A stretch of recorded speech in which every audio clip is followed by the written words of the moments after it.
வாழ்த்துக்கள். ஹாப்பி சாபத். மீண்டுமாக மற்றொரு ஓய்வு நாளை நாம் காணும்படியாக ஆண்டவர் செய்த கிருபைக்காக தேவனை நாம் ஸ்தோத்திரிப்போம். இம்மட்டும் நம்மை சுகபலனோடு ஆண்டவர் பத்திரமாக நம்மை காத்து வருகிறார். தேவனுக்கு எல்லாம் துதிகன மகிமை உண்டாவதாக. இந்த நாளின் நல்ல ஆராதனையை நாம் பாடல் கொடுத்தின் வழியாக ஆண்டவரை நாம் துதித்து ஆரம்பிக்குவனமாக நாம் யாரும் தலைகளை தாழ்த்தி ஒரு நிமிடம் ஆண்டுடைய பலனை நாடுவோம். அன்பும் இரக்கமுள்ள நல்ல தகப்பனே, சுவாமி, இந்த பரிசுத்தமான ஓய்வு நாளின் ஆரம்ப வேலைக்காக நன்றி செலுத்துகிறோம். கடந்த வாரம் முழுவதும் நீர் எங்களை காத்து வழிநடத்தி வந்த தயவுக்காய் ஸ்தோத்திரங்கள். உம்முடைய கிருபை எங்கள் மேல் அதிகமாக இருப்பதற்காய் உமக்கு ஸ்தோத்திரங்கள் சுவாமி. இந்த நாளிலும் ஆங்காங்கே அவங்களுடைய இல்லங்களில் இருக்கும் உங்களுடைய ஒவ்வொரு தெய்வ பிள்ளைகளையும் நீர் ஆசீர்வதித்து நாங்கள் இப்பொழுதும் பாட இருக்கிற பாடல்களை நாங்கள் விசுவாசத்துடன் உணர்ந்து பாடவும், நீர் எல்லா துதிகன மகிமையை ஏற்றுக்கொள்ளவும் எங்களை ஒப்புக் கொடுக்கிறோம். இயேசுவினால் நாமத்தினாலே வேண்டிக் கொள்கிறோம் நல்ல தகப்பனே, ஆமென். இந்த பாடல் கூட்டத்தின் முதல் பாடலாக சீயோன் இனிய கீதங்கள் என்ற புத்தகத்திலிருந்து 240வது பாடலை நாம் சேர்ந்து பாடுவோம். பாடல் எண் 240. இயேசு அன்பை என்றும் பாடுவேன், அவ்வன்பு என்றும் குறையாதது. இயேசு அன்பை என்றும் பாடுவேன், அவ்வன்பென்றும் குறையாததே. சிந்தின தேவாட்டு குட்டியின் இரத்தத்தை வாழ்த்தி போற்றிடுவேன். நம்புறேன் ரட்சித்தார், இரத்தத்தால் வெண்மை நானாகுவேன். நம்புறேன் ரட்சித்தார், இரத்தத்தால் வெண்மை நானாகுவேன். இயேசுவின் இரத்தத்தில் மூழ்கின எவர்க்கும் சுத்தம் சுகம் உண்டாம். உணர்விடுதலை சந்தோஷம் இப்புவி எல்லாவர் இரத்தத்தால். நம்புறேன் ரட்சித்தார், இரத்தத்தால் வெண்மை நானாகுவேன். நம்புறேன் ரட்சித்தார், இரத்தத்தால் வெண்மை நானாகுவேன். பரிசுத்தம் எனும் பிரமாண ஜெய கோடியும் பறக்கட்டும். ராஜாதி ராஜாவின் கரத்தால் ஜீவ கிரீடம் நம் பெறும் மட்டும். நம்புறேன் ரட்சித்தார், இரத்தத்தால் வெண்மை நானாகுவேன். நம்புறேன் ரட்சித்தார், இரத்தத்தால் வெண்மை நானாகுவேன். அடுத்த பாடலாக 246வது பாடல் சீயோன் இனிய கீதங்களில் 246. நான் உம்மை பற்றி ரட்சகா நீ வெட்கம் அடையேன். உணர்ந்து உற்சாகமாக பாடு. நான் உம்மை பற்றி ரட்சகா வீண் வெட்கம் அடையேன். பேரன்பை குறித்தாண்டவா நான் சாட்சி கூறுவேன். சிலுவை அண்டையில் நம்பி வந்து நிற்கையில் பாவபாரம் நீங்கி வாழ்வடைந்தேன். எந்த நேரமும் எனதுள்ளத்திலும்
நிச்சயமாக அவர் மாட்சியோடு வரும் அந்த நாளில் நாம் அவரோடு சேர்ந்து நாம் கழிப்போம். நாம் நிச்சயமாக ஆண்டவரோடு சேர்ந்து நம்ம உற்சாகமாக அவரோடு சேர்ந்து நம்ம அவரை துதிக்க இருக்கிறோம். இந்த பாடல் கூட்டத்தின் நிறைவு கீதமாக 76வது பாடலை நாம் சேர்ந்து பாடுவோம். பாடல் 76 சீயோன் இனிய கீதங்களில் 76 ஐயரே நீர் தங்கும் என்னுடன் ஐயரே நீர் தங்கும். ஐயரே நீர் தங்கும் என்னுடன் ஐயரே நீர் தங்கும். ஐயரே நீர் தங்கும் என்னுடன் ஐயரே நீர் தங்கும். இப்போ அந்தி நேரம் பொழுது அஸ்தமித்தாச்சே ஐயரே நீர் தங்கும்.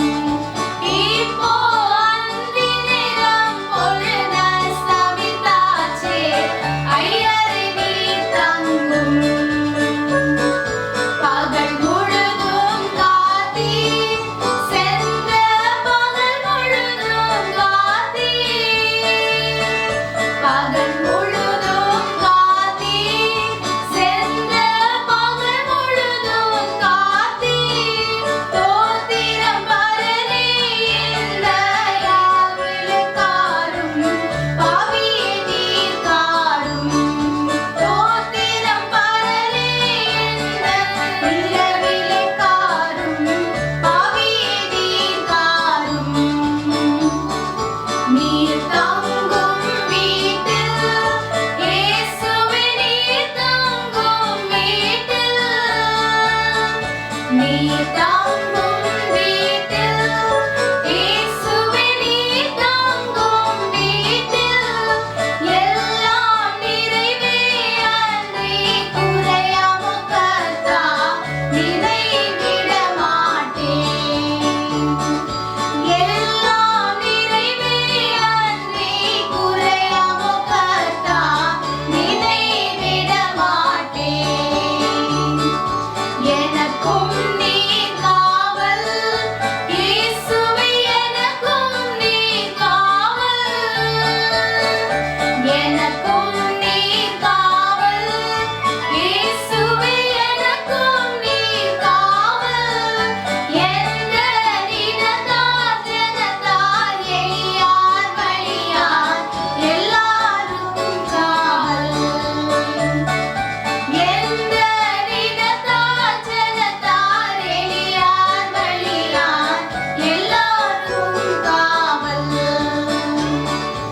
உம்மோடே படுப்பேன் இயேசுவே உம்மோடே படுப்பேன். உம்மோடே படுப்பேன் இயேசுவே உம்மோடே படுப்பேன். இரவில் உம்மோடையவே சேதமில்லாமல் உம்மோடெழுந்திருப்பேன். இரவில் உம்மோடையவே சேதமில்லாமல் உம்மோடெழுந்திருப்பேன். மரணம் ஜெயித்தோர் நீர் மெய்யாய் மரணம் ஜெயித்தோர் நீர். மரணம் ஜெயித்தோர் நீர் மெய்யாய் மரணம் ஜெயித்தோர் நீர். உம்மால் மரணமே கூரெங்கே நரகனின் நல்வலம் ஜெயமெங்கே என்பேனே. உம்மால் மரணமே கூரெங்கே நரகனின் வலு ஜெயமெங்கே என்பேனே. ஐயரே நீர் தங்கும் என்னுடன் ஐயரே நீர் தங்கும். ஐயரே நீர் தங்கும் என்னுடன் ஐயரே நீர் தங்கும். இப்போ அந்தி நேரம் பொழுது அஸ்தமித்தாச்சே ஐயரே நீர் தங்கும். இப்போ அந்தி நேரம் பொழுது அஸ்தமித்தாச்சே ஐயரே நீர் தங்கும். நிச்சயமாக தேவன் நம்மோட தங்குவார், நம்மை நடத்துவார். இந்த பாடல் கூட்டத்தில் நன்றாக உற்சாகமாக உணர்ந்து தேவனை துதித்த உங்கள் ஒவ்வொருவரையும் தேவன் தாமே ஆசீர்வதிப்பாராக. இந்த ஓய்வு நாளின் ஆரம்ப வேளையிலே தேவனை தொழுது கொள்ளவும் அவரை துதிக்கவும் அவரை போற்றத்தக்கதாக அந்த காணொலி மூலியமாக காத்திருக்கிற ஒவ்வொரு பிள்ளைகளையும் இயேசு கிறிஸ்து நாமத்தினாலே வாழ்த்தி வருக வருக என்று வரவேற்றுக் கொள்கிறேன். இந்த ஓய்வு நாளின் ஆரம்ப பாடலாக நம் அனைவரும் சேர்ந்த வண்ணமாக கர்த்தர் ஆசரித்த ஓய்வை மறவாதே என்ற பாடலை பாடுவோம். பாடல் எண் 407 பெரிய பாட புத்தகத்தில் உள்ள பாடல் எண் 407 கர்த்தர் ஆசரித்த ஓய்வை மறவாதே.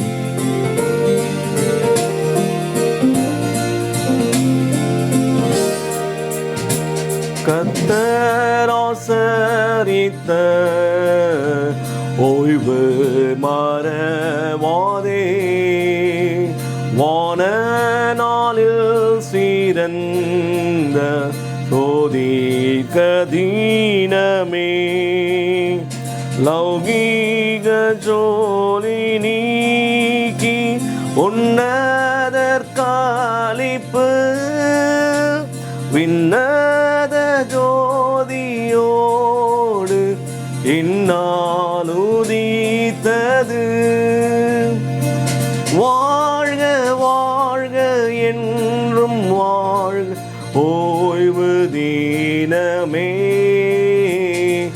வாழ்க வாழ்க என்றும் வாழ்க ஓய்வு தினமே. ஓய்வை ஆசரித்து உன்னதரை தோழு, சீரசில் இயேசு சொன்னார் நானே ஜீவ வழி, இரட்சகரை பின் சென்று தாழ்மையாய் ஜீவித்தார், நித்தியமாய் பாய்ந்தோடும் ஜீவ தண்ணீர் நீவா. வாழ்க வாழ்க என்றும் வாழ்க ஓய்வு தினமே, வாழ்க வாழ்க என்றும் வாழ்க ஓய்வு தினமே. பரிசுத்த இன்பம் பாலகனே சுவை பணிவுடன் கொண்டாடி வாழ்த்தி தொழுவதே, அளவில்லாதயவே அன்பின் இரட்சகர் அருளிய நல்வாக்கு தேற்றுதே மனதை. வாழ்க வாழ்க என்றும் வாழ்க ஓய்வு தினமே, வாழ்க வாழ்க என்றும் வாழ்க ஓய்வு தினமே. நம் அனைவரும் கண்களை மூடி ஜெபிப்போம். இரக்கத்தில் ஐசூர்ந்து பூமியின் மனுமக்களை நோக்கி பார்க்கின்ற தெய்வமே, ஏசப்பா இந்த ஓய்வு நாளின் ஆரம்ப நேரத்துக்காக கொடான கோடி சோத்திரம் ஆண்டவரே. தேவனே, மறுபடியும் நினைக்கவும் துதிக்கவும் போற்றுவோம் அப்பா. அந்த காணொலி மூலியமாக அப்பா சத்தியத்தை கேட்கத்தக்கதாக காத்து கொண்டிருக்க ஒவ்வொரு பிள்ளைகளுக்காக ஜெபிக்கிறோம் ஆண்டவரே. நீர் எங்களுக்கு கொடுத்த வாய்ப்புக்காக கொடான கோடி சோத்திரம் ஆண்டவரே. எவ்வளோ பேருக்கு அந்த சாக்கியம் கிடைக்காத இருக்கிற ராஜா, ஆனால் நீங்கள் எங்களை பேர் சொல்லி அழைத்து எங்களை தேர்ந்தெடுத்து அப்பா மறுபடியும் நினைக்கவும் துதிக்கத்தக்கதான ஒரு பெரிய பாக்கியத்தை கொடுத்துருக்கீங்க ராஜா. இந்த இவனே, எனக்கு ஒத்தாசை வரும் பருவதங்கள் நேராக என் கண்களை எடுக்கிறேன், வானத்தையும் பூமியும் உண்டாக்குற கத்த ஒத்தாசை வரும்ப்பா. இந்த இவனே, இந்த காலகட்டத்தில் எனக்கு யார் ஒத்தாசை செய்ய போகிறா அப்படின்னு எங்களுக்குள்ளே தோணலாம் ஆண்டவரே. அநேக பிள்ளைகள் பார்த்து கொண்டிருக்க பிள்ளைகளுடைய மனதில் அதை தோணலாம் ஆண்டவரே. ஆனால் எங்களுக்காக ஒரு தெய்வம் இருக்கிறார். சங்கீதம் 121 சொன்னதை போல கர்த்தரிடத்தில் இருந்து ஒத்தாசை வரும், உன் காலை தள்ளாட ஒட்டார், உன்னை காக்கிறவர் உறங்கார், இதோ இஸ்ரவேலை காக்கிறவர் உறங்குவதும் இல்லை தூங்குவதும் இல்லை என்று சொல்லியிருக்கீங்க ஆண்டவரே. நீங்கள் உறங்காமல் தூங்காமல் இந்த 24 மணி நேரமும் எங்களை நீங்கள் பாதுகாத்து எங்களை இம்மட்டமாக வழிநடத்த வந்த கிருபைகளுக்காக நன்றி ராஜா. அப்பா அந்த நேரத்தில் கூட அப்பா சுகவீனமாக இருக்கிற ஒவ்வொரு பிள்ளைகளுக்காக செபிக்கிறோம், பலவீனமாக இருக்கிற ஒவ்வொரு பிள்ளைகளுக்காக செபிக்கிறோம். ஆண்டவரே சுகவீனமாக நம்ம இருக்கிறவங்களுக்கு சுகத்தை தாங்க, பலவீனமாக இருக்கிறவங்களுக்கு பலத்தை தாங்க. ஆண்டவரே உம்மால் மாத்திரம்தான் எல்லாம் கொடுக்க முடியும். ஆண்டவரே இந்த மாத்திரைகளோ இந்த மருத்துவர்களோ ஒன்றும் செய்ய முடியாது. ஆண்டவரே நீங்கள் மருத்துவர்களே பெரிய மருத்துவராக இருக்கிறீங்க. ஆண்டவரே கொடான கோடி சோத்திரம். ஆண்டவரே நீங்கள் இதுவரைக்கும் எங்களை நீ பாதுகாத்து எங்களை வழிநடத்த வந்த கிருபைகளுக்காக நன்றி ராஜா. தெய்வனே இந்த நேரத்தில் கூட அப்பா உங்களுடைய தெய்வ செய்தியை கொடுக்க போகிற உங்களுடைய தாசருக்காக ஜெபிக்கிறோம். ஆண்டவரே அவரல்ல ஆண்டவரே, அவரை மறைத்து நீங்கள் பேச முடியாது காத்துக்கொள்ளுங்கப்பா. அவர் பேசுகிற ஒவ்வொரு வார்த்தைகளும் தெய்வ தூதர்கள் எங்களுக்கு புரியத்தக்கதான ஒரு பெரிய பாக்கியத்தை தர முடியாது காத்துக்கொள்ளுங்க சாமி. இந்த நாள் முழுவதும் எங்களை ஆசீர்வதிங்க. இந்த ஓய்வு நாளை நாங்கள் பரிசுத்தமாக ஆசரிக்கத்தக்கதான ஒரு பெரிய பாக்கியத்தை தாங்க. எங்களை ஆசீர்வதிங்க, பலப்படுத்துங்க, காத்துக்கொள்ளுங்க. கர்த்தர் அன்போடு கேட்டோம் பரம்பிதாவே, ஆமேன்.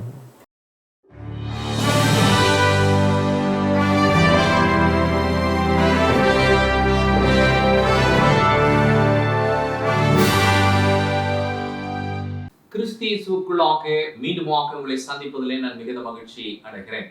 கர்த்தர் நல்லவராக இருந்து நம்மை யாவரையும் அற்புதமாக ஆச்சரியமாக வழிநடத்தி வருகிறார். அவருடைய நாமத்திற்கு என்னாலும் துதியும் கனமும் மகிமையும் உண்டாவதாக.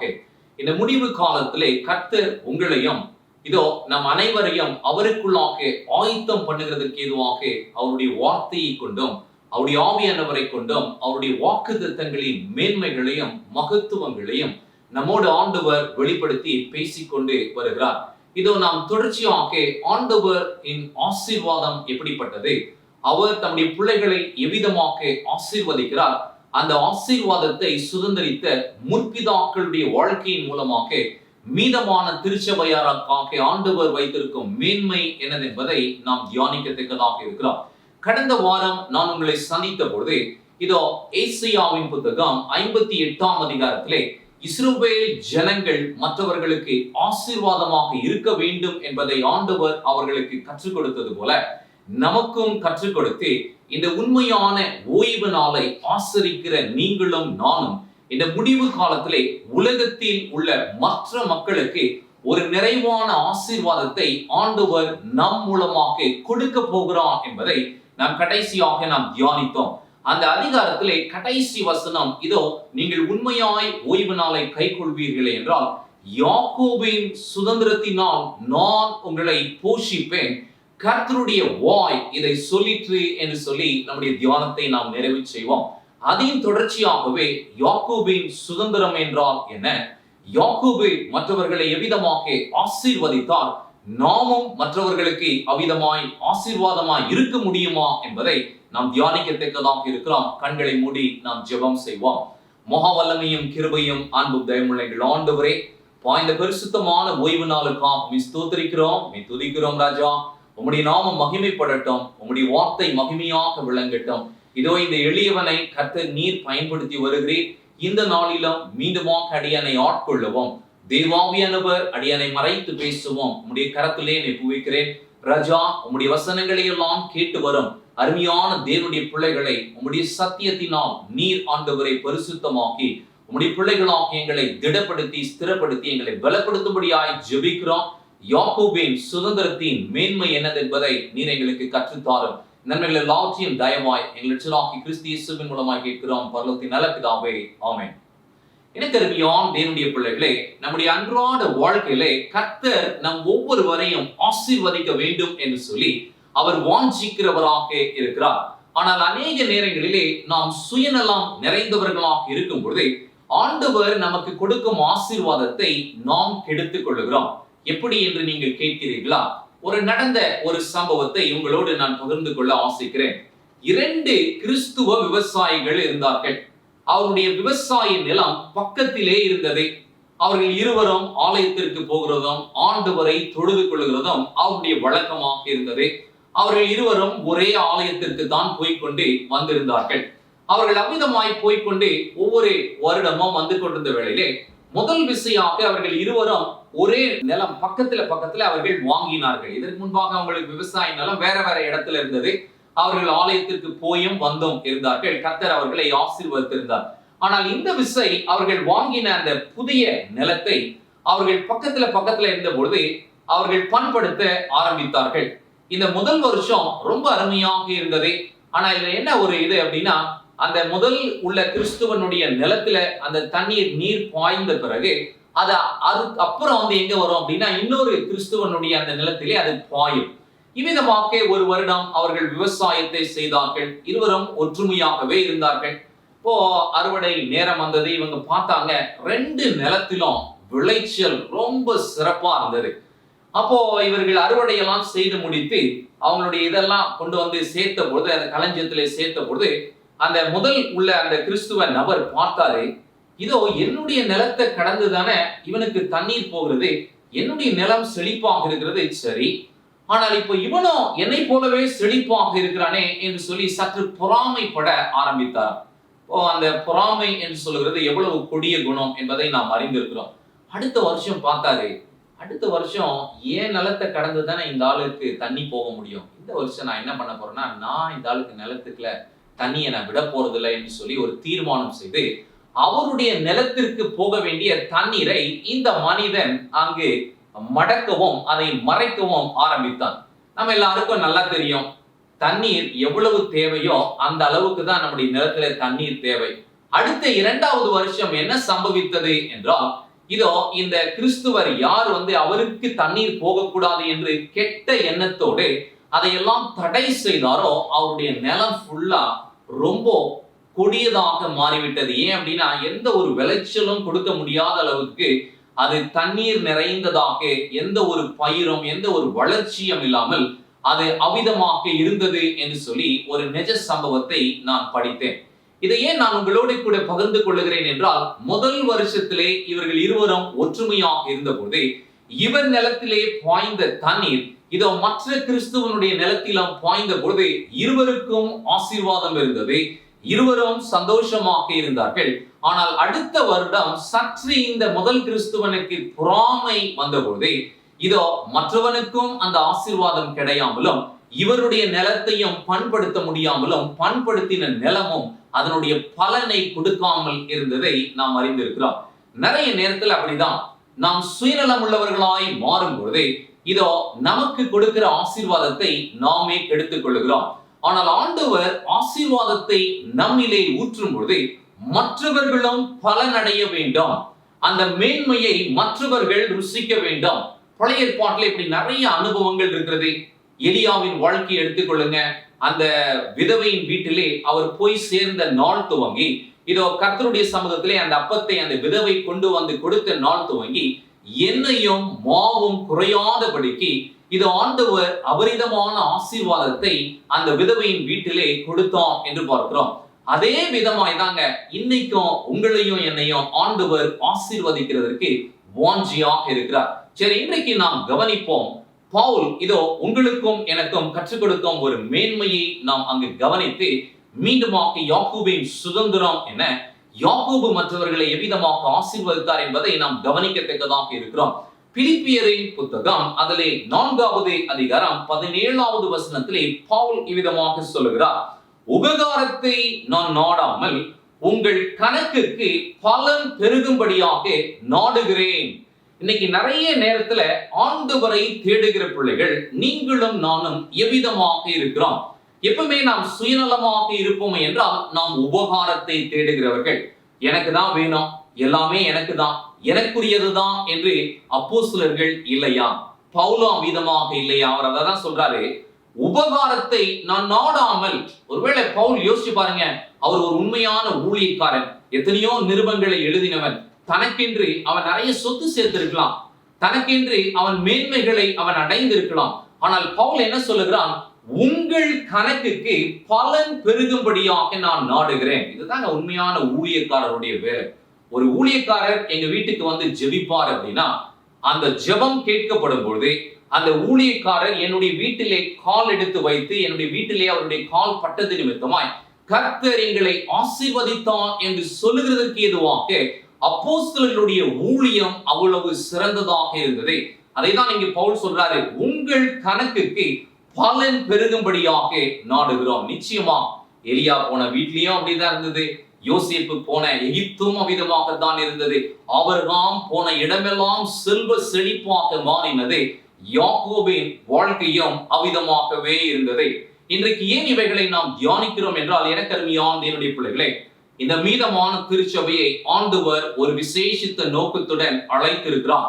இந்த ஓய்வு நாளை கர்த்தர் ஆசீர்வதித்து இந்த ஆசீர்வாதத்தின் மேன்மை என்னதென்பதை மற்றவர்கள் அறிந்து கொள்ளுகிறதுக்கு ஏதுவாக பலத்த செய்கைகளை ஆண்டவர் நமக்குள்ளாக செய்ய போகிறார்.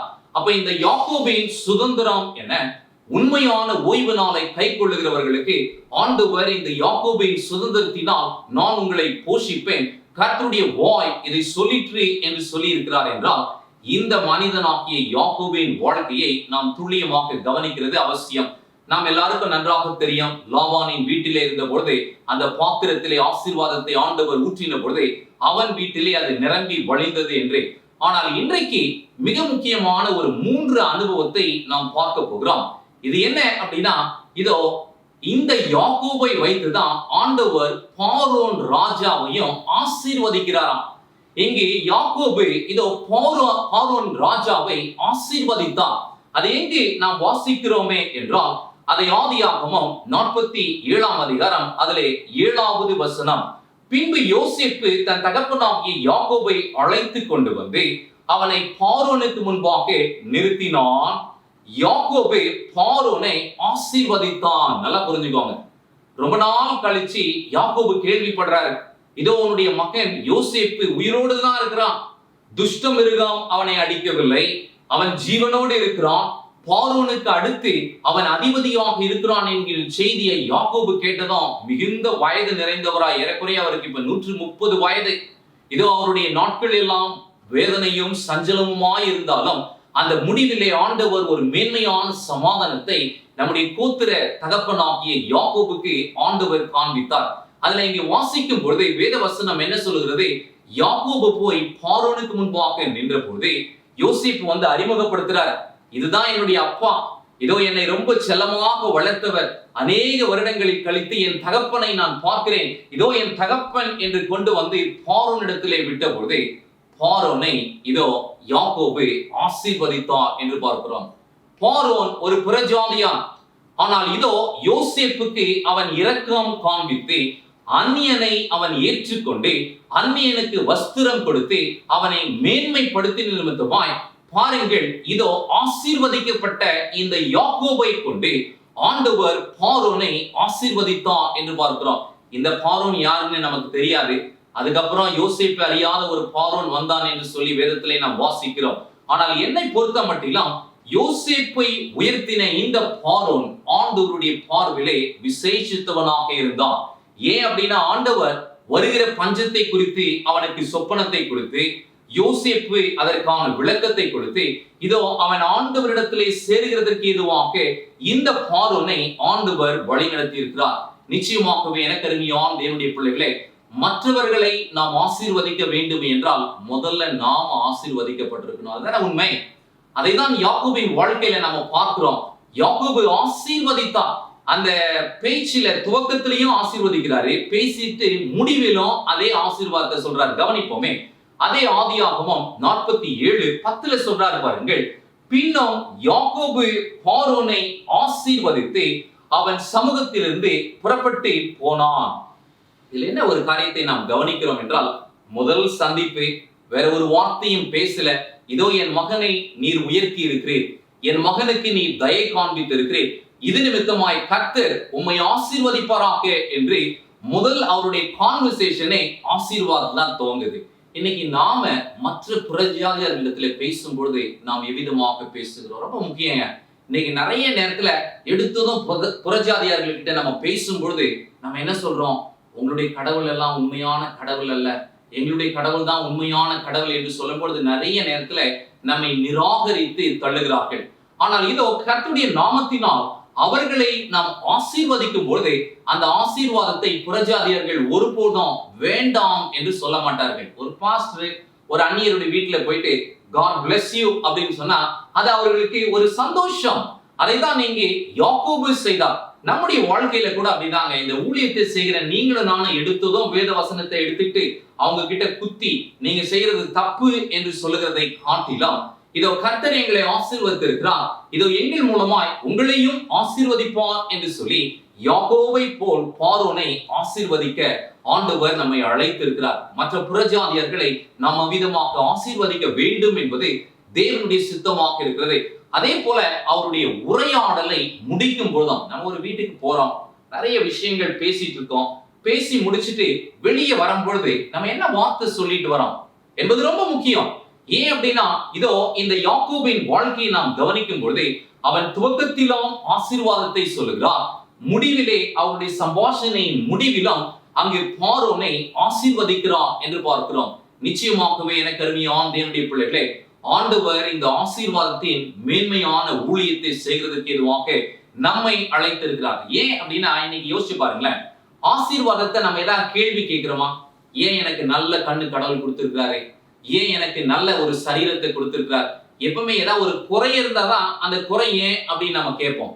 ஆனா ஆசீர்வாதத்தை ஏன் எனக்கு ஆண்டவர் ஆசீர்வாதத்தை கொடுத்தாரு, ஏன் எனக்கு நல்ல வேலையை கொடுத்தாரு என்று ஒருபோதும் நாம் என்ன பண்ண மாட்டோம், கேட்க மாட்டோம். ஆதலால் ஆசீர்வாதம் என்று சொல்லும் பொழுது நாம் யோசிக்காமல் புறஜாதியர்களை ஆசீர்வதிக்கிறது மிகவும் அவசியமாக இருக்கிறது. யாக்கோபு ஒரு நல்ல உதாரணமாக இருக்கிறார். எதற்கு அப்படின்னா, உங்களுடைய விசுவாசத்தை குறித்து யாராவது கேள்வி கேட்கும் பொழுது மிகுந்த சாந்தத்துடனும் வணக்கத்துடனும் அவர்களுக்கு உத்தரவு சொல்லுங்கள் என்று சொல்லி இதோ பேதுரு அறிவுரை சொல்லுகிறதை நாம் புதிய ஏற்பாட்டிலே வாசிக்கிறோம். அதே போலதாங்க இதோ ஒரு நல்ல உதாரணமாக நம்முடைய கோத்திர தகப்பனாகிய யாக்கோபின் வாழ்க்கை இருந்தது. யாக்கோபு போகிற இடத்தில் எல்லாம் ஆண்டுடைய ஆசீர்வாதம் அவரோட கூட போனது. ஒரு ஆசீர்வதிக்கப்பட்ட மனுஷனாக யாக்கோபு இருந்தார் என்று நாம் பார்க்கிறோம். அதே போலதான் இதோ மீதமான திருச்சபையின் பிள்ளைகளாகிய உங்களையும் என்னையும் ஆசீர்வதிக்கும்படியாக கர்த்தர் அழைக்கிறார். சரி, அப்படியே நாம் யாக்கோபின் வாழ்க்கையை கவனிக்கும் பொழுது இப்போ யோசேப்பை பார்த்து இதோ உன் விஷமாய் உன் பக்கத்திலே இருக்கிறது யார் என்று கேட்கிறார். இப்போ யோசேப்பு சிரித்துக் கொண்டே, அப்பா, இதோ நான் அந்நிய தேசத்திலே வந்த பொழுது கர்த்தர் என்னை ஆசீர்வதித்தார், என்னை உயர்த்தினார், என்னை மேன்மைப்படுத்தினார். இதோ எனக்கு இங்கு திருமணம் நடந்து எனக்கு 2 ஆண் மக்கள் இருக்கிறார்கள், இவர்கள் என்னுடைய பிள்ளைகள் என்று சொன்ன உடனே இதோ தாத்தாவுக்கு பேர பிள்ளைகளை பார்த்ததும் ஒரு சந்தோஷம், அவர்களை அழைக்கிறார். அடுத்த ஆசீர்வாதத்தை இப்ப யார் மேல கொடுக்கிறார் அப்படின்னா, பேர பிள்ளைகளை ஆசீர்வதிக்கிறதை நாம் பார்க்கிறோம். அதை கவனிப்போமே. ஆதியாகமம் 48:9 யோசேப்பு தன் தகப்பனை நோக்கி, இவர்கள் இவ்விடத்திலே தேவன் அருளின குமாரர் என்றான். எனக்கு பிறந்த குமாரர்கள் என்று சொல்லாமல் யோசேப்பு எப்படி சொல்றாரு பாருங்கள், தேவன் அருளின குமாரர் என்று சொல்லுகிறார். அப்ப இன்னைக்கு நமக்கு நிறைய காரியங்களை ஆண்டவர் கொடுக்கிறார். நம்முடைய பிள்ளைகள், நம்முடைய ஆஸ்தி, நம்முடைய மேன்மைகள், இவைகள் எல்லாம் யார் கொடுக்கிறது அப்படின்னா, தேவன் நமக்கு கொடுக்கும் மேன்மை. அதை தொடர்ந்து கவனிப்போம். அப்பொழுது அவன், நான் அவர்களை ஆசீர்வதிக்கும்படி அவர்களை என் கிட்டே கொண்டு வா என்றான். அப்படின்னா இங்க என்ன இவருடைய நோக்கம் எல்லாம் ஒரு விஷயத்தை நல்லா புரிஞ்சுக்கோங்க. இவருக்கு 130 வயதாகி விட்டது. ஆண்டவரை இவர் வாழ்க்கையிலே ருசித்திருக்கிறார். இந்த தேவன் யார் என்பதை யாக்கோபுக்கு நன்றாக தெரியும். அந்த லூஸ் என்கின்ற இடத்திலே ஆண்டவர் ஒரு மேன்மையான பரம தரிசனத்தை கொடுத்து ஒரு ஏணியை பார்த்து தேவ தூதர்கள் ஏறுகிறதையும் இறங்குறதையும் கண்ட அந்த நாள் துவங்கி, இதோ என் ஆண்டவர் ஜீவிக்கிறவர், அவர் என்னோடு கூட இருப்பார், இதோ அவர் சொன்ன வார்த்தையை சொல்லி நிறைவேற்றும் அளவும் என்னை கைவிடுவதில்லை என்கின்ற வாக்கு கொடுத்திருக்கிறபடினா என்னை கர்த்தர் ஆசீர்வதித்திருக்கிறார் என்கின்ற தைரியத்துடன் உற்சாகத்துடன் இப்போ யோசேப்பு கிட்ட சொல்றாருப்பா, அந்த பசங்களை கிட்ட கொண்டு வா, அவர்களை என்னை கொண்டு வா. நோக்கம் என்ன அப்படின்னா, நான் அவர்களை ஆசீர்வதிக்க வேண்டாம். யோசித்து பாருங்க, யோசேப்பு அந்நிய தேசத்திலே எத்தனையோ வருடம் இருந்து விட்டான். யாக்கோபு ஒருவேளை அவனுடைய தேசத்திலே அந்த பஞ்சத்தில் அழிந்து போயிருக்கலாம்.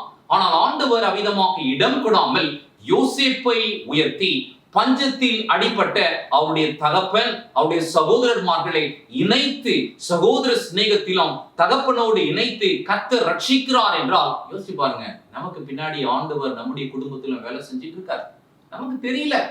யாக்கோபு ஒருவேளை நினைச்சிருக்கலாம், எனக்கு ஆண்டவர் வாக்கு கொடுத்தாரே, நான் உனக்கு சொன்னதை நிறைவேற்றும் அளவும் நான் உன்னை கைவிடுவதில்லை என்று சொன்ன தேவன், இதோ யோசேப்பு எங்கே என்று அவர் ஏங்கினதை ஆண்டவர் இப்போ அவருடைய கண் முன்னாடி காமிச்சிட்டு வெறும் யோசேப்பை மாத்திரம் அல்ல, 2 ஆண் மக்களையும் காட்டுகிறாரு. அப்பா சொல்றாரு, கிட்ட கொண்டு வா, நான் அவர்களை ஆசீர்வதிக்க வேண்டும். இவர் போகிற இடத்தில் எல்லாம் தேவனுடைய ஆசீர்வாதம் அவரோட கூட இருந்தது. யாக்கோபு பார்வோனை ஆசீர்வதித்தான், இப்பொழுது பேர பிள்ளைகளை ஆசீர்வதிக்கிறதை நாம் பார்க்கிறோம். நல்ல ஆண்டவரை ருசித்த நிறைய முதிர் வயதுள்ள தேவ மனுஷர்கள் அவங்க மரிக்கிறதுக்கு முன்னாடி அவங்களுக்கு நல்லா தெரியும். அவங்க என்ன பண்ணுவாங்கன்னா, முழு குடும்பத்தை அழைத்து அவங்க மரிக்கிற 1-2 நாளுக்கு முன்னாடி அழகா அவங்களுடைய குடும்பத்தில் இருக்கும் எல்லா பிள்ளைகளையும் ஆசீர்வதித்து அவர்கள் மரித்து போன நிறைய செய்திகளை, சாட்சிகளை நாம் கேள்விப்பட்டிருக்கிறோம். அந்த பாக்கியம் எப்படி கிடைத்தது என்றால் இவ்விதமாகத்தான்.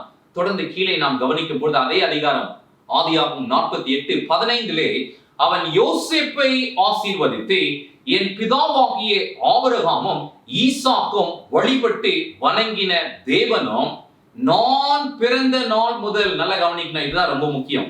யாக்கோபு சொல்றாரு, நான் பிறந்த நாள் முதல் இந்நாள் வரைக்கும் என்னை ஆசீர்வதித்து வந்த தேவனாம். இந்த தேவனை குறித்து யாக்கோபு முதிர் வயதிலே கொடுத்த சாட்சி இதுதாங்க. இன்னைக்கு நாம் இந்த உலகத்திற்கு கொடுக்கும் சாட்சி எப்படிப்பட்டதா இருக்கிறது? யாக்கோபு கொடுத்த சாட்சி என்ன அப்படின்னா, நான் சிறு வயதில இருந்து, நான் பிறந்த நாள் துவங்கி இந்நாள் மட்டும் என்னை ஆசீர்வதிக்கிற தேவன் என்னோட கூட இருந்தா, இது நிமித்தமாய் நான் போகிற இடத்தில் எல்லாம் எல்லாரையும் ஆசீர்வதிக்கிறேன்.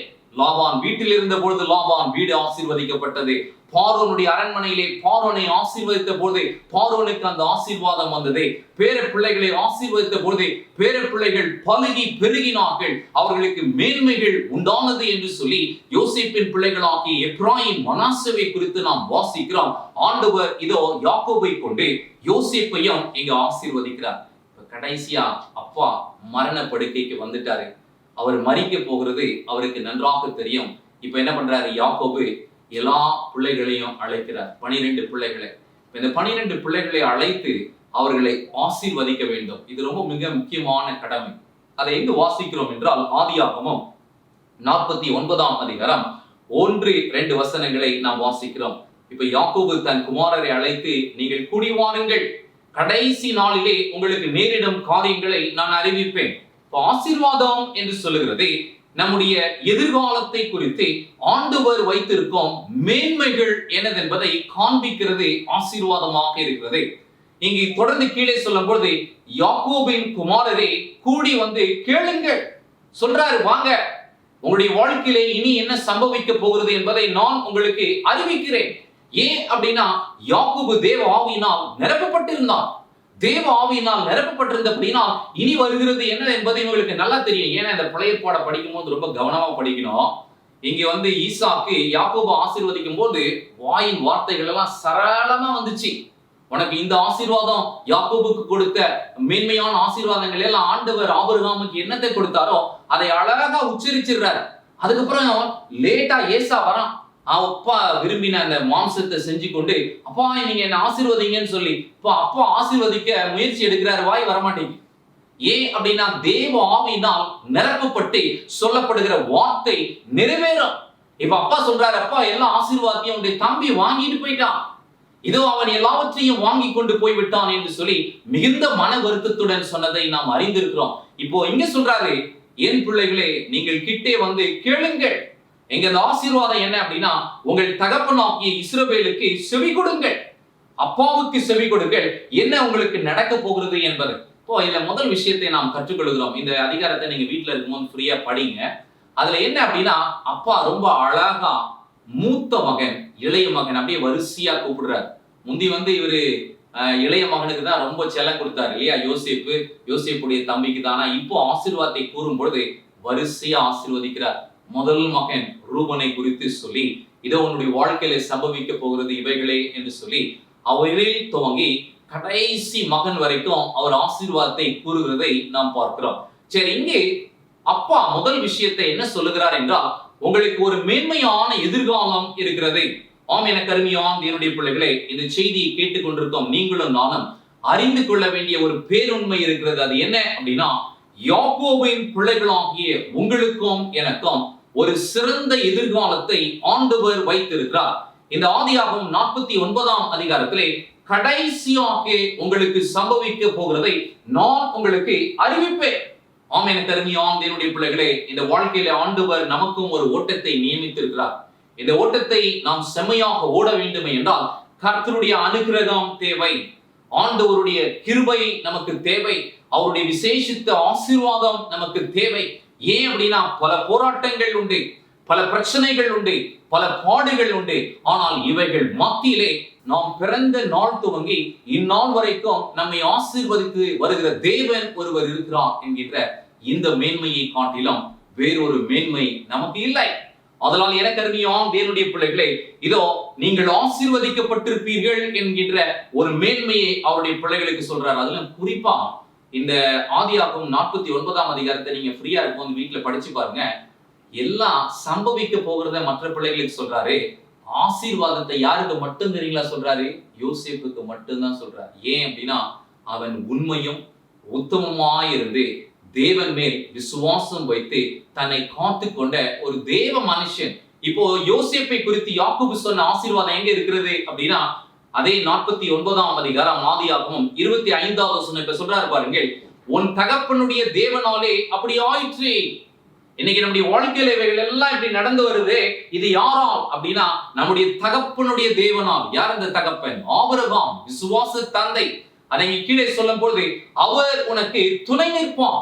மேன்மையான ஆசீர்வாதம் என்ன அப்படின்னா எனக்கு அருமையான தேவனுடைய பிள்ளைகளே, நம்முடைய செயலிலும் நம்முடைய எல்லா இக்கட்டுகளிலும் நம்முடைய தேவன் நமக்கு துணை நிற்பான். அதை கீழே இங்கு சொல்லும் பொழுது சர்வ வல்லவராலே அப்படி ஆயிற்று. நம்முடைய தேவன் வானத்தையும் சர்வ லோகத்தையும் அண்ட சராசரங்களையும் படைத்து அவைகளை காத்து வருகிற தேவன் என்றால் இதோ உங்களையும் என்னையும் காக்க வல்லவராக இருக்கிறார். இப்ப 3 ஆசீர்வாதத்தை சொல்றார் யோசேப்புக்கு. அது என்ன என்பதை கவனிப்போம். அவர் உயிரே வானத்தில் உள்ள உண்டாகும் ஆசீர்வாதங்களினாலும். யோசேப்புக்கு சொல்லும் போது இதோ எனக்கு ஆண்டவர் காண்பித்த மேன்மையான அந்த பரம தரிசனத்தின் மேன்மைகள் எல்லாம் உன் வாழ்க்கையிலே நிறைவேறும் என்பதை அங்கு யாக்கோபை கொண்டு உறுதியாக யோசேப்பின் மேல் ஆசீர்வாதத்தை கூறுகிறார். அடுத்து 2வது ஆசீர்வாதம் கீழே ஆழத்தில் உண்டாகும் ஆசீர்வாதங்களினால. இன்னைக்கு மனுஷன் தோன்றான், பூமியை தோண்டிக்கிட்டே இருக்கிறான். எதுக்கு தோன்றான் அப்படின்னா தங்கம் கிடைக்கும், வெள்ளி கிடைக்கும், இந்த விலை உயர்ந்த பொருட்கள் கிடைக்கும் என்று ஆழமாய் மனிதன் தோண்டி கொண்டிருக்கிறான். ஆம், எனக்கு அருமையான தேவனுடைய பிள்ளைகளை, யோசேப்புக்கு சொல்லும் பொழுது கீழே ஆழத்தில் உண்டாகும் ஆசீர்வாதங்களினால் வெறும் தங்கம் வெள்ளி மட்டும் ஆசீர்வாதம் கிடையாதுங்க. இன்னைக்கு நமக்கு ஆண்டவர் கொடுத்திருக்கோம் விளைச்சல் இருக்கு இல்லையா, பச்சை பசேல் என்று இருக்கும் அந்த விளைச்சல், அது ஆண்டவர் கொடுக்கிற ஆசீர்வாதம். யோசிச்சு பாருங்க, நம்ம விதையை போடுறோம், தண்ணியை ஊத்துறோம், அது செடியா வரல, அது கனி கொடுக்கலன்னா என்ன பிரயோஜனம்? அப்போ நமக்கு ஆண்டவர் கொடுத்திருக்கிற இந்த மண்ணிலும் மேன்மை இருக்கு. அந்த மேன்மையை குறித்து யோசேப்புக்கு ஆண்டவர் சொல்லும் பொழுது ஆழத்தில் பூமியில் உள்ள மேன்மைகளை நீ ருசிப்பாய், உன் குடும்பம் ருசிக்கும் என்பதை சொல்லுகிறார். கீழே சொல்லும் பொழுது என்ன சொல்றாரு பாருங்கள். ஸ்தானங்களுக்கு கற்பங்களுக்கு உரிய ஆசீர்வாதங்களிலும் உன்னை ஆசீர்வதிப்பார். அப்படின்னா உன்னுடைய சந்ததி பலுகி பெருகும் என்கின்ற மேன்மையை ஆண்டவர் கொடுக்கிறார். ஆம், எனக்கு அருமையான தேவனுடைய பிள்ளைகளே, நீங்களும் நானும் யாரே? யாக்கோபின் சுதந்திரத்தின் மேன்மையை ருசிக்க அழைக்கப்பட்ட பிள்ளைகள். இவைகளை ஏன் நம்ம தியானிக்கிறோம்? இந்த ஜெனசிஸ் தான் ஒரு பெரிய ஃபவுண்டேஷன் இந்த பைபிள்ல. இந்த ஜெனசிஸை புரிஞ்சிக்கல அப்படின்னா நமக்கு கடைசியா ரெவலேஷன் மற்ற எந்த புத்தகத்தை படித்தாலும் அதனுடைய மேன்மை என்ன என்பது நமக்கு புரியாது. ஆதியிலே ஆண்டவர் வேர்களை போல் நமக்கு கொடுத்திருக்கோம். இந்த வார்த்தைகள், இந்த ஆசீர்வாதம், இந்த மேன்மைகளை நாம் உணரும் பொழுதுதான் நம்முடைய தேவனுடைய மகத்துவம் என்ன, அவருடைய வல்லமை என்ன, நம்மை ஆண்டவர் எதற்காக அழைத்திருக்கிறார், அவருடைய மேன்மைகள் என்ன என்பதை நாம் அறிந்து கொள்ள முடியும். அதை குறித்து யாக்கோபு சாட்சி கொடுத்தார். ஏன் அப்படின்னா அவர் சாகுற வரைக்கும் ஒரு விஷயத்தை அவருடைய மனசுல இருந்து எடுக்கவே முடியல. அது என்ன தெரியுங்களா?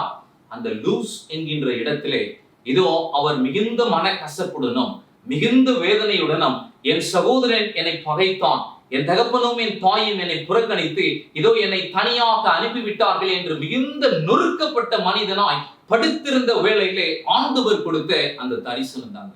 நிறைய நேரத்தில் ஒருவேளை நீங்கள் சோர்ந்து போயிருக்கலாம்.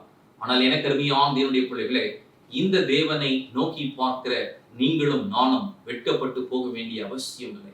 ஆண்டவர் உங்களையும் என்னையும் அவருடைய ஆதி தீர்மானத்தின்படியும் தம்முடைய தயவுள்ள திருச்சித்தத்தின்படியும் நம்மை அழைத்திருக்கிறார். அதனால் எந்த விஷயத்தை குறித்தும் நீங்கள் அங்கலாய்க்க வேண்டிய அவசியம் இல்லை. கவனிப்போமே, இந்த இட்டர்னல் இன்ஹெரிட்டன்ஸ் யாக்கோபுக்கு ஆண்டவர் கொடுத்ததை சொல்றாரு பாருங்கள். ஆதியாகமம் 48:3 சொல்றாரு, யாக்கோபு யோசேப்பை நோக்கி, சர்வ வல்லமையுள்ள தேவன் கானான் தேசத்தில் உள்ள லூஸ் என்னும் இடத்திலே எனக்கு தரிசனமாகி என்னை ஆசீர்வதித்து. இவருடைய மனசுல இருந்து அந்த ஒரு அனுபவம் போவே இல்லை. ஏன் அப்படின்னா அந்த பரலோகத்தின் காட்சியை அவர் பார்த்தாரு. அது பயங்கரமாக இருந்தது, அது பிரமாண்டமா இருந்தது. கோடான கோடி தேவ தூதர்கள் அந்த ஏணியிலே ஏறுகிறதையும் இறங்குகிறதையும் பார்த்து அந்த அனுபவம், அந்த ஏணி கிறிஸ்துவே, கிறிஸ்துவின் மூலமாய் நாம் பிதாவினிடத்திலே நாம் சேருவோம் என்கின்ற இந்த நித்தியானந்தத்தின் மேன்மையை ஆண்டவர் யாக்கோபுக்கு தரிசனத்திலே கொடுத்தார். அதை குறித்து கீழே சொல்லும் பொழுது என்ன சொல்றாரு பாருங்கள். அதே ஆதியாகமம் 48:4 இப்ப சொல்றாரு, நான் உன்னை பலுகவும் பெருகவும் பண்ணி உன்னை பல ஜனக்கூட்டமாக்கி உனக்கு பின்வரும் உன் சந்ததிக்கு இந்த தேசத்தை நித்திய சுதந்திரமாக்கி கொடுப்பேன் என்று சொன்னார். இது என்ன அப்படின்னா நல்லா புரிஞ்சுக்கோங்க. 1000 வருஷம் நாம் பரலோகத்திலே ஆளுகை செய்து கீழே வந்து இறங்கும் பொழுது ஆண்டவர் இந்த பூமியை மீண்டுமாக புதிய வானம் புதிய பூமியாக ஸ்தாபிக்க போகிறார். இதோ இது நித்திய வீடாக தேவனுடைய பரிசுத்தவான்களுக்கு இருக்க போகிறது. தேவனுடைய சிங்காசனமும் நித்திய காலமாய் இங்கு வைக்கப்படும். மற்ற உலகங்களையும் மற்ற லோகங்களையும் ஆண்டவர் இந்த புதிய வானம் புதிய பூமியிலிருந்து அவர் ஆளுகை செய்ய போகிறார் என்பதை வேதத்திலும் அம்மையாருடைய எழுத்துக்களின் மூலமாக ஆண்டவர் திடசாட்சியாக நமக்கு அறிவித்திருக்கிறார். அப்படி என்றால் எனக்கு அருமையான தேவனுடைய பிள்ளைகளே, நித்திய சுதந்திரத்திற்கு நீங்களும் நானும் அழைக்கப்பட்டிருக்கிறோம். ஏனென்றால் ஆபிரகாமின் தேவன், ஈசாக்கின் தேவன் யாக்கோபுக்கு கொடுத்த இந்த சுதந்திரத்தின் மேன்மையை நம்முடைய வாழ்க்கையிலும் கொடுக்க அவர் வாஞ்சியாக இருக்கிறார். ஆனால் நிறைய நேரத்தில் நாம் எப்படி இருக்கிறோம் அப்படின்னா, உலகம்தான் வாழ்க்கை, உலகத்தில் உள்ளவைகள் தான் மேன்மைகள் என்று நாம் நினைக்கிறோம். அப்படி அல்ல. ஒரு மேலான சுதந்திரத்திற்கு ஆண்டவர் நம்மை அழைத்திருக்கிறார். அதனால் எனக்கு அருமையான என்னுடைய பிள்ளைகளே, இந்த சுதந்திரம் யாருக்கு தெரியுங்களா? ஏசாயா 58 மீண்டும் உங்களுடைய வாழ்க்கையில தியானித்து பாருங்கள். உண்மையாய் ஓய்வு நாளை பரிசுத்தமாய் ஆசீர்வதித்து, இதோ நம்முடைய சொந்த காரியத்தை செய்யாமல் தேவனை மகிமைப்படுத்தி அவருடைய நாமத்தின் மகிமைக்காக ஊழியம் செய்து இந்த உன்னதமான ஊழியத்தை நிறைவேற்றுகிற நம்மை ஆண்டவர் இந்த பூமியில் எப்படி வைப்பார் அப்படின்னா, யாக்கோபை போல் நாம் மற்றவர்களை ஆசீர்வதிக்கிறவர்களாக இருப்போம். யோசிச்சு பாருங்க. யாக்கோபு லாபானை ஆசீர்வதித்தான், பார்வோனை ஆசீர்வதித்தான், யோசேப்பின் பிள்ளைகளை ஆசீர்வதித்தான், யோசேப்பை ஆசீர்வதித்தார். யாக்கோபு வெறும் யோசேப்பை மாத்திரமல்ல, புறஜாதியர்களாகிய நமக்கும் இந்த சுதந்திரம் கிடைத்திருக்கிறது. ஓய்வு நாள் பிரமாணத்தை கை கொள்ளுகிற தேவனுடைய பிள்ளைகள் ஒவ்வொருவருக்கும் இந்த சுதந்திரம் உண்டு. இது நித்திய சுதந்திரம். புதிய வானம் புதிய பூமியிலும் நாம் பரிசுத்தமான ஓய்வு நாளை அனுசரிக்க போகிறோம். அதை ஏசாயா 68 22, 23 வசனங்களிலே சொல்லுகிறார். இதோ நான் படைக்க போகும் புதிய வானம் புதிய பூமியிலும் மாம்சமான யாவரும் வந்து அந்த பரிசுத்தமான ஓய்வு நாளிலே என்னை தொழுது கொள்வார்கள் என்கின்ற இந்த மேன்மை. அதனால் எனக்கு அருமையான தேவனுடைய பிள்ளைகளே, ஆண்டவர் ஆசீர்வாதத்தை நம்மில் ஊற்றும் பொழுது, அது நிரம்பி வழியும் பொழுது அதை தடை செய்யக்கூடாது. நான் முதல்ல சொன்ன இல்லையா, துவக்கத்துல 2 பேர் நிலம் வச்சிருந்தாங்க. நல்ல முதல் வருஷத்துல விளைச்சல் நல்லா இருந்துச்சு, சீரா இருந்துச்சு. ஏன் அப்படின்னா அவன் நிலத்திலே பாய்ந்த தண்ணீர் இதோ இவனுக்கு கிடைத்தது. ஆனால் அடுத்த வருடம் அவனுக்கு பொறாமை வந்துச்சு. அவனுக்கு ஏன் என் நிலத்திலிருந்து தண்ணீர் போகிறது என்று நினைத்த அந்த மனுஷன் தண்ணீரை தடை செய்தான். அவனுடைய நிலம் அழுகி போனது, அதில் விளைச்சலை கொடுக்க முடியாத அளவிற்கு அது சிதைந்து போனது என்று நாம் அறிந்திருக்கிறோம். அதே போலதாங்க ஆசீர்வாதத்தின் ஊற்று யாக்கோபிலே ஊற்றின பொழுது பார்வோன் மேல் வழிந்தது, அங்கிருந்த எகிப்தியர்கள் மேல் வழிந்தது, இதோ அவனுடைய பிள்ளைகள் மேல் வழிந்தது, பேர பிள்ளைகள் மேல் வழிந்தது. அதே போல ஆசீர்வாதத்தை ஆண்டவர் உங்களுக்கும் எனக்கும் கொடுப்பார். சீக்கிரமாக நம்முடைய தேவனை நாம் தரிசிப்போம். ஆனால் அதற்கு முன்னதாக இந்த ஓய்வு நாளுக்கு நாம் சாட்சிகளாக இருக்கிறோம். ஆண்டவர் நம்மை சாட்சிகளாக ஏற்படுத்தி இருக்கிறார். பரிசுத்தமாய் நாம் ஜீவித்து ஆண்டவரை நாம் தரிசிப்போம். கர்த்தர் நம்மோடு கூட இருப்பாராக. ஆமென். இந்த ஆராதனையின் முடிவு பாடலாக நம் அனைவரும் சேர்ந்த வண்ணமாக பாடல் எண் 109, இந்த சிறிய பாட்டு புத்தகத்தில் உள்ள பாடல் எண் 109, வருத்தப்பட்டு பாரம் சுமப்பவரே வருவீர் இயேசு அண்டை இளைப்பாற என்ற பாடலை பாடுவோம்.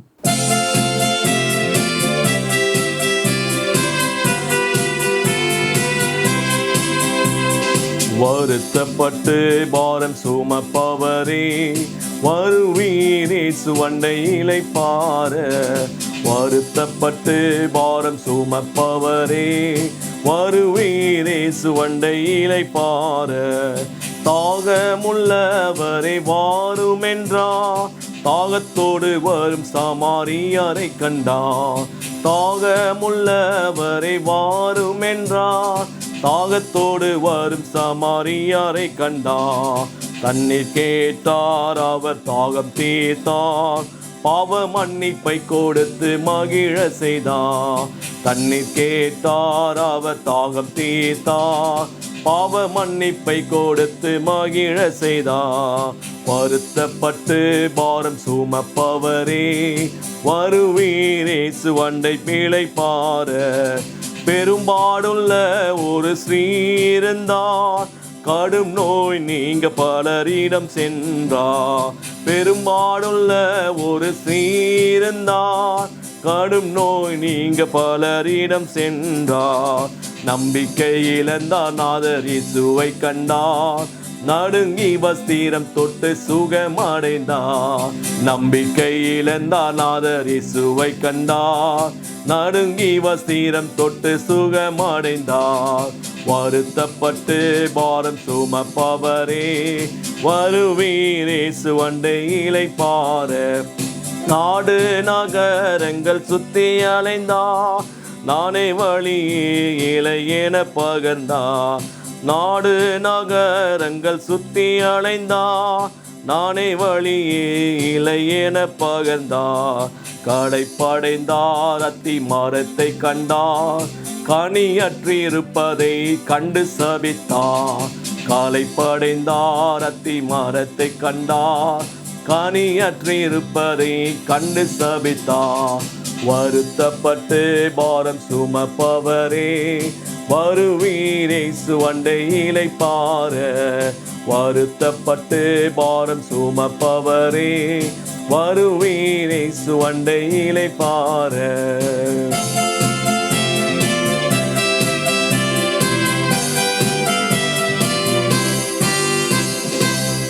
கண்களை மூடி நாம் ஜெபம் செய்வோம். மகாவல்லமையும் கிருபையும் அன்பும் தேவனுடைய ஆண்டவரே, அப்பா இதோ நீர் எங்களோடு கூட இடைப்பட்டு உம்முடைய ஆவியானவரை கொண்டு இப்படி வார்த்தைகளை எங்களுக்கு சொல்லினீர். அதற்காக உமக்கு நன்றி ராஜா. உம்முடைய இரக்கம், உம்முடைய தயவு, உம்முடைய காருண்யம் தொடர்ந்து எங்களை ஆளுகை செய்தோம். விசேஷமாக இந்த நாளின் செய்தியை கேட்ட அருமையான பிள்ளைகளை நீங்க ஆசீர்வதிங்கப்பா. உம்முடைய வல்லமையான பலத்தை கைக்குள்ளாக்க உம்முடைய பிள்ளைகளாக எங்களை மறைத்து வைங்க. உம்முடைய பிள்ளைகளுக்கு எந்த ஒரு சோர்வும் இராதபடிக்கு நீங்க ஆசீர்வதிங்க. இந்த இக்கட்டான காலத்திலே நீர் எங்களுக்கு துணையாய் இருப்பதற்காக நன்றி ராஜா.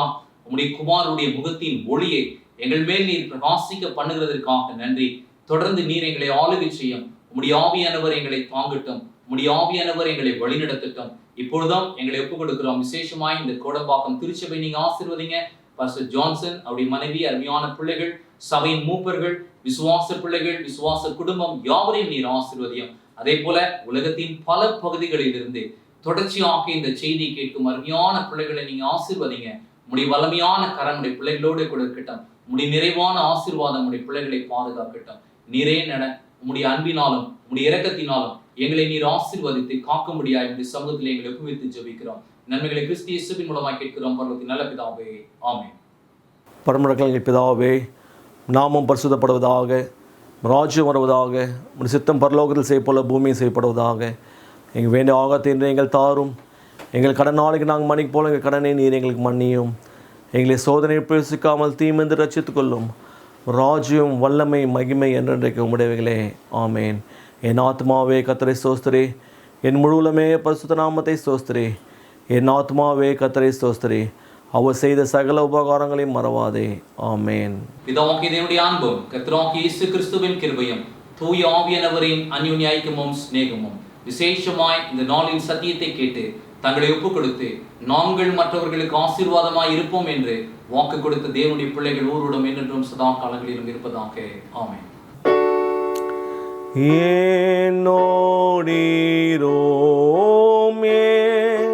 நேசர் கர்த்தரே,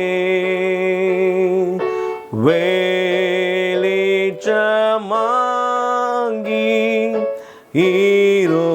ஈருற்றாயிற்றே மற்றொரு தோசை ஆற்று போயினோ நீர்மை சகோயரே என்னோ